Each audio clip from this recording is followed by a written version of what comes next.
Okay, so as always, we're going to start this lecture with a little recap of what we talked about in the introduction slides and the modeling slides. Okay, so you've seen this before. This is the technical definition of economics. Economics is a social science that studies the production, distribution, and consumption of goods and services.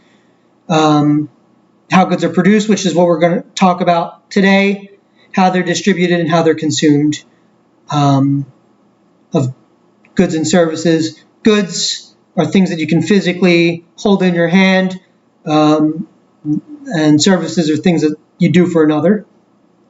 And then the last thing I want to unpack is social science.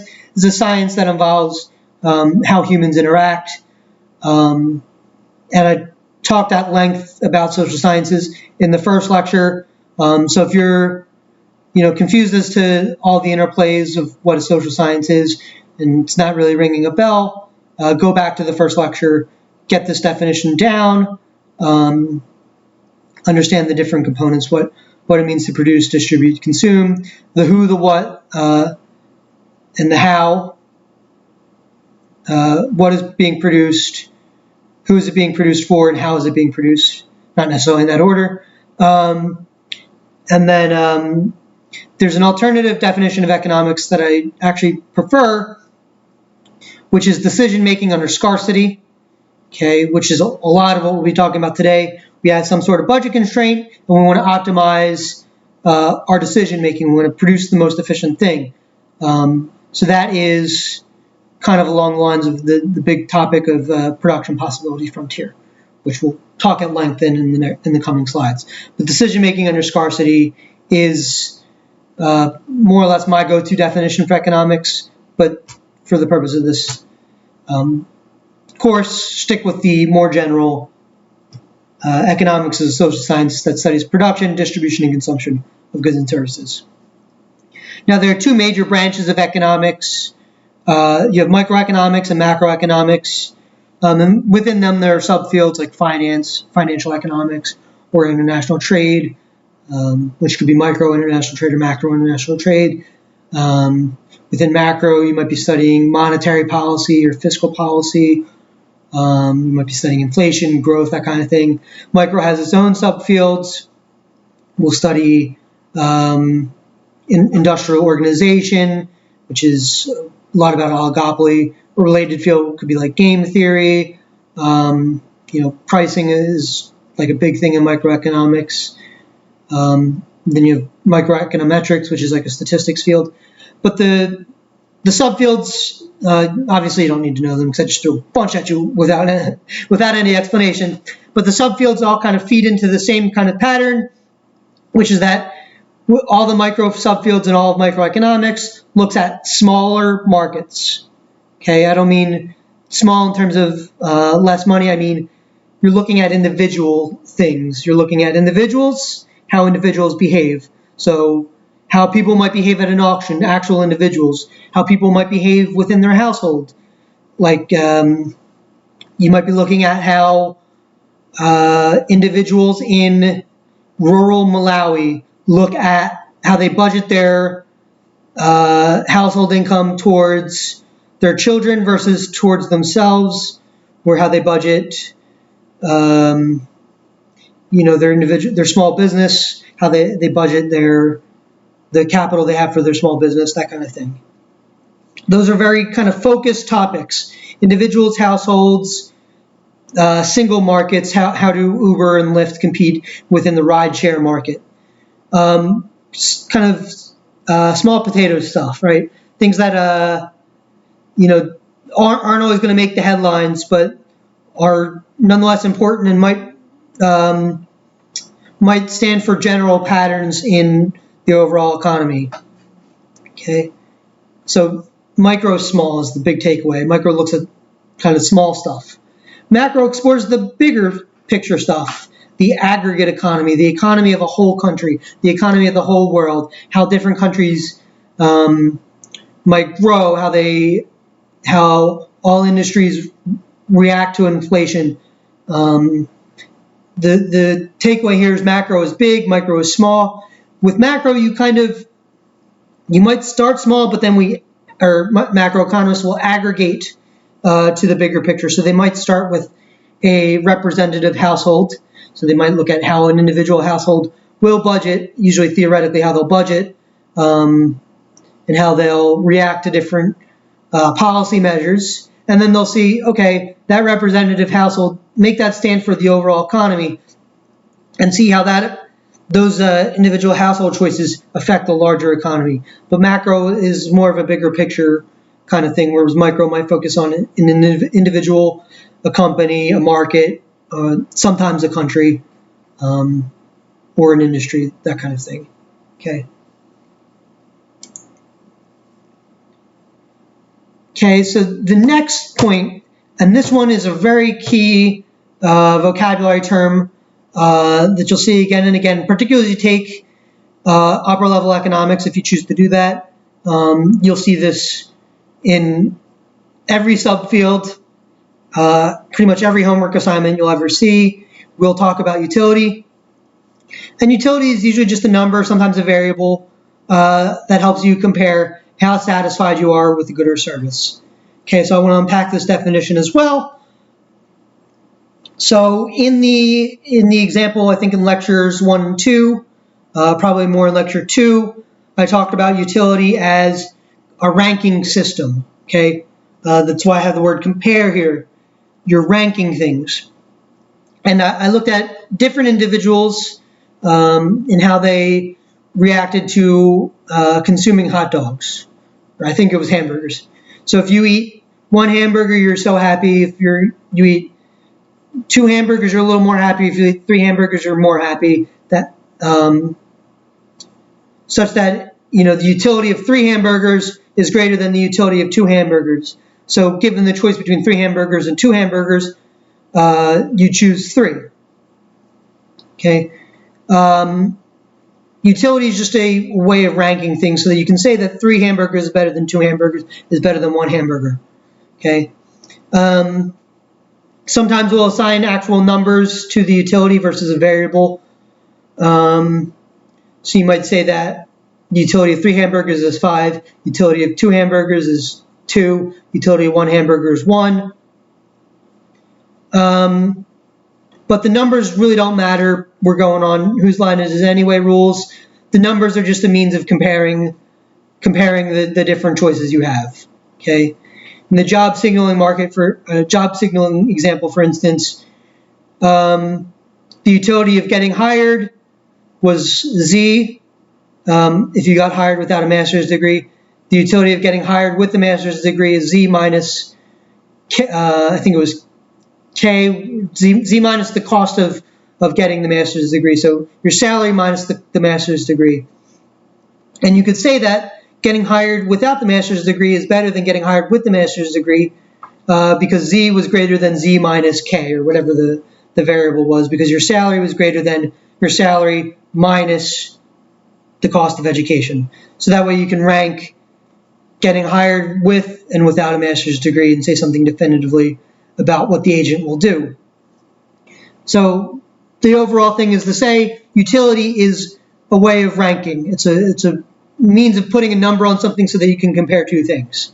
Okay, and the actual values that we put on utility, while they might be there for simplicity, aren't really important. It's more about the ranking. Okay. Another way of kind of simplifying utility and putting a number on it is using the idea of willingness to pay. So willingness to pay is really just a way of saying, how much am I willing to spend on something? If the utility of 3 hot dogs is 5, and the utility of $2 is 5, then you'd say I'm willing to pay $2 for 3 hot dogs. Okay, that's really all the willingness to pay is. It's very simple. It's a very straightforward concept. The definition is in the name itself. Okay, before I go on the next bullet point, the last thing I want to talk about is opportunity costs, with utility. The last thing I want to talk about with utility is the idea of diminishing marginal utility, which is basically if I have a utility function, a function that ranks my consumption, let's say of hot dogs on the x-axis, and my utility, so if I eat one hot dog, I might get one utility. Okay. If I eat 2 hot dogs, I might get 1.5. Ooh, I'm a bad drawer.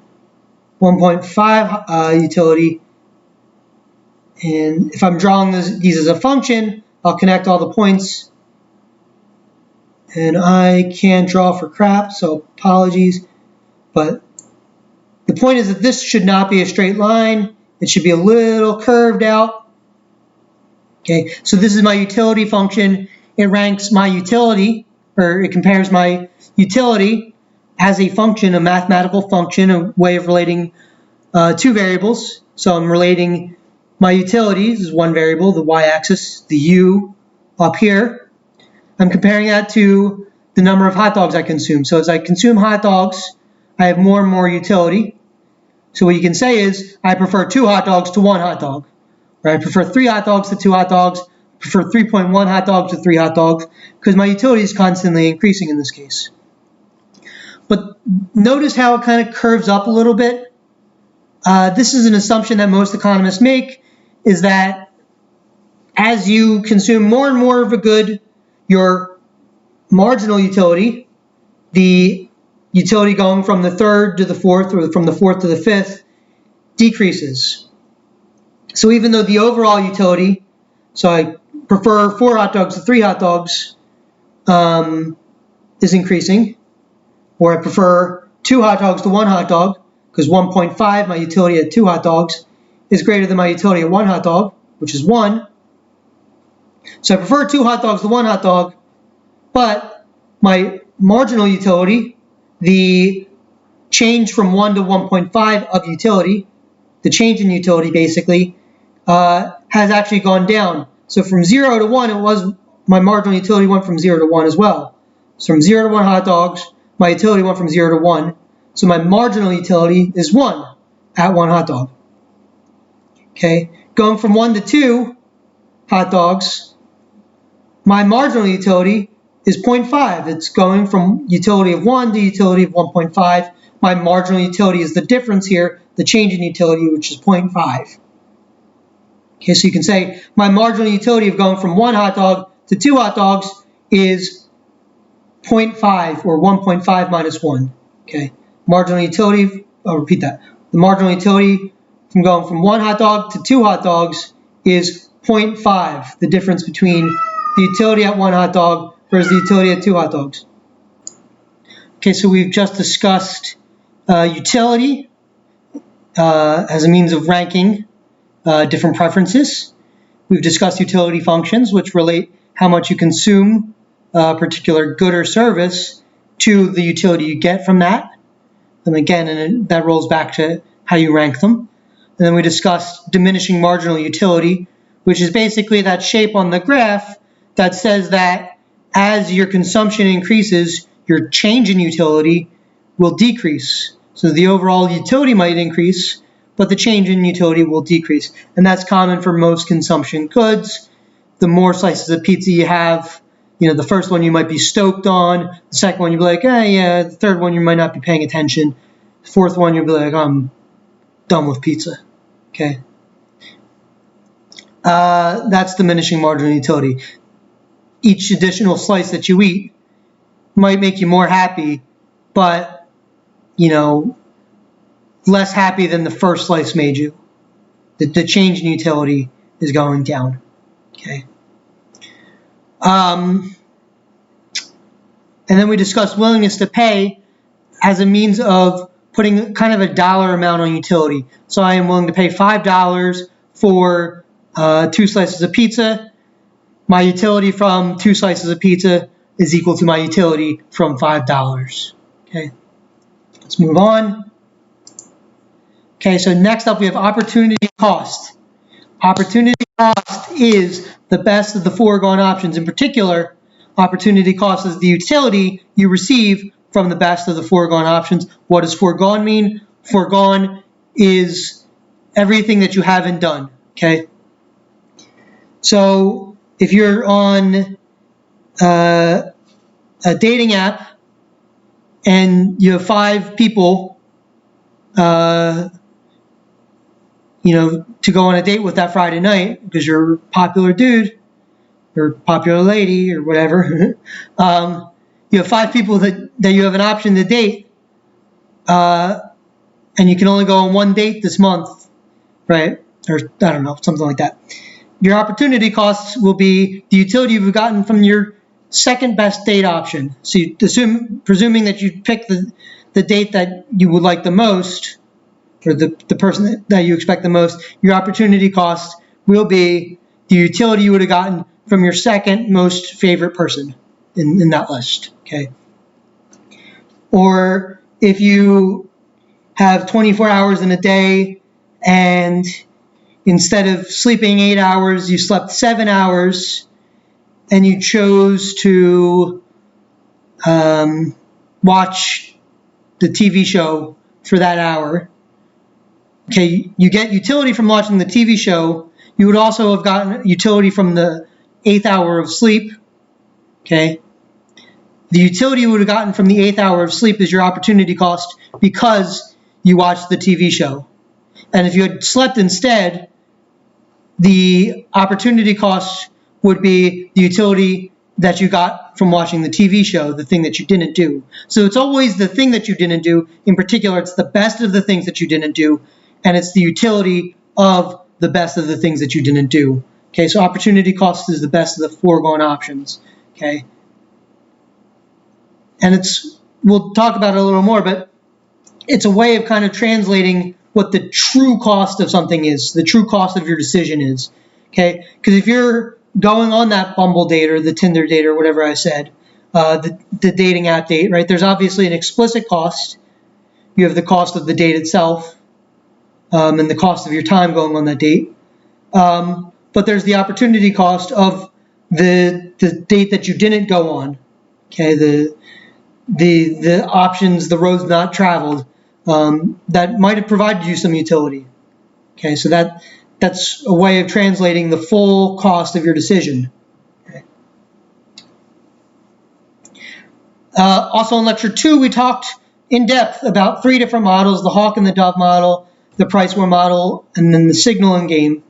And again, I don't expect you to remember what all the models are, in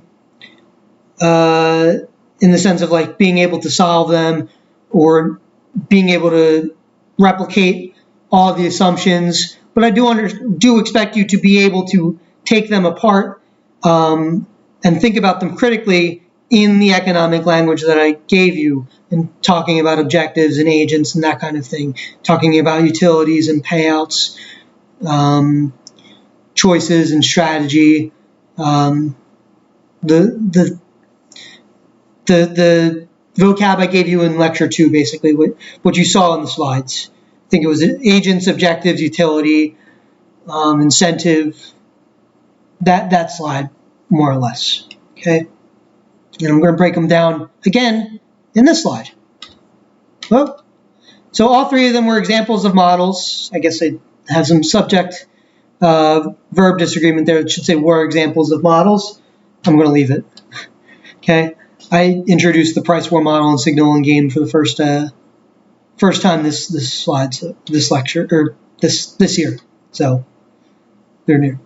Okay, so all 3 of them were examples of models. All of them were game theoretic models for the sake of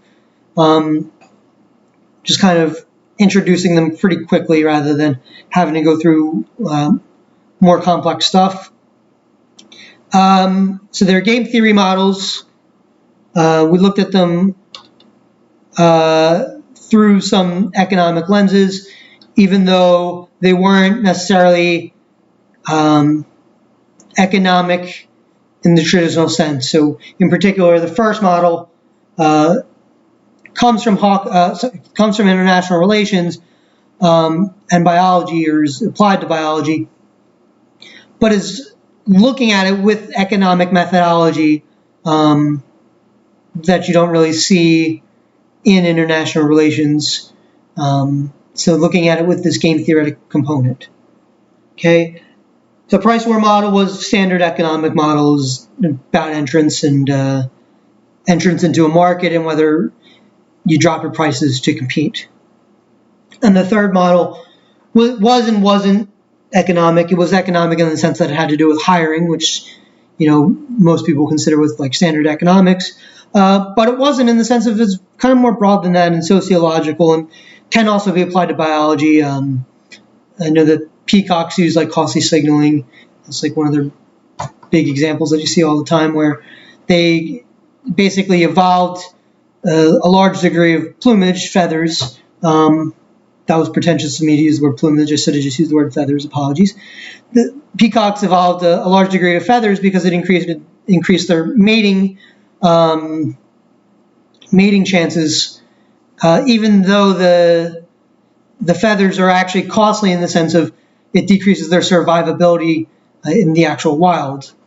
So it's like an example of costly signaling that has nothing to do with is the recruiter going to hire you if you have a master's degree or not. So a very non-economics topic. But in that we're using like the idea of modeling and logic and utility, it's very much an economics question in that sense. Essentially, we're using economic methodology and decision-making under scarcity to look at maybe less stereotypical economic questions. Okay. So all three of them were examples of models. They included agents. So in the Hawk and Dove model, the agents were Stanconi and Riggedy Rowe. In the Price-Moore model, the agents were NFL and USFL. And in the signaling game, the agents were the job seekers and the recruiters. And the job seekers could either be normies or gifted students. Okay, they had objectives for the Hawk and Dove model. The objective was to increase the resource. So all of them are maximizing their utility. That's their first objective. But the way that utility is defined is dependent on the individual model. So for Hawk and Dove, they were maximizing their resource, V, subject to some destructiveness constraint, D. Right? So they wanted to maximize the resource and minimize destruction. Okay. In the price war model, kind of similar. They were maximizing their profits, subject to some erosion of profit, which was the profit minus the cost of the price war. So by virtue of reducing your prices, you're actually seeing suboptimal profits. So that was like the cost there. So similar to the Hawk and Dove model, actually, except it was sequential versus at the same time. But basically, if I'm the NFL, I want to maximize my profits and minimize the cost of a price war. Okay. And then finally, the signaling game.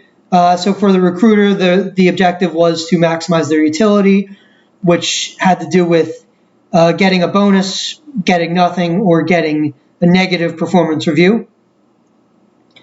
And then for the job seeker, you wanted to maximize their salary and minimize the cost of getting a master's degree. Okay, so Z minus V, I think it was, or something like that.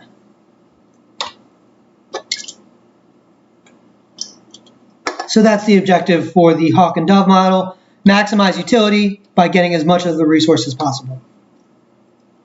All of these examples, all three of those models, we solved them using just the math and just the logic behind the math.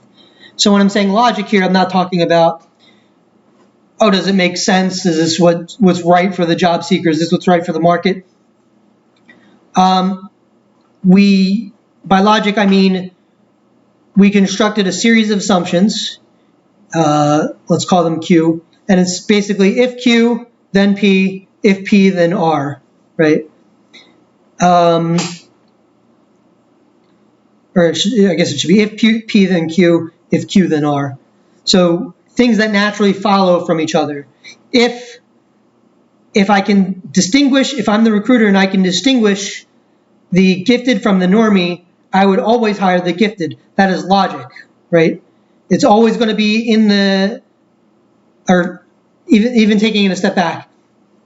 If the recruiter knows that the seeker is acting rationally, and if the recruiter themselves is acting rationally, and they know the set of mutual assumptions, then it must follow that if the job seeker is gifted and the recruiter knows that they're gifted, that the recruiter will hire them. That is pure logic. You run from an assumption, you go from an assumption, and then there was necessary conclusions that had to be drawn from that assumption. And then the math followed through, and just in these games, the math was really just greater than or equal to, or less than or equal to. It was just a matter of ranking. Okay, there was no complex formulas involved or anything like that. The math was more or less done by the logic. Of course, there will be more math as I reduce the number of assumptions on those games.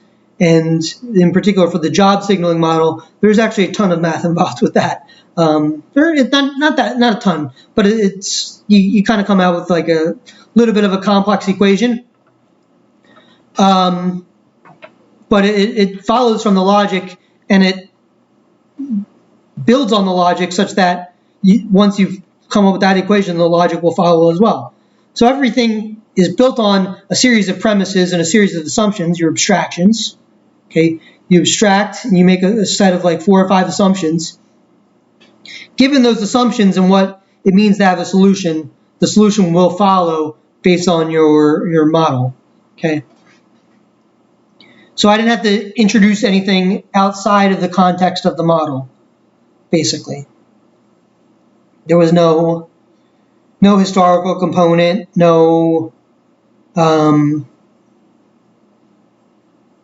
nothing but evaluating the assumptions later on. But everything followed from the initial assumptions and what it means to have a solution for those particular models. Okay, and like I said, they had implications for other fields in society in general. Hawk and Dove being an international relations-based model, price war being an economics model, but will have implications on finance as well. And then the signaling game, can also be pure economics, or it could be applied to things like biology and things like that. Okay. So now on to the fun stuff for this lecture, the actual meat of the lecture, which will be production possibilities in trade.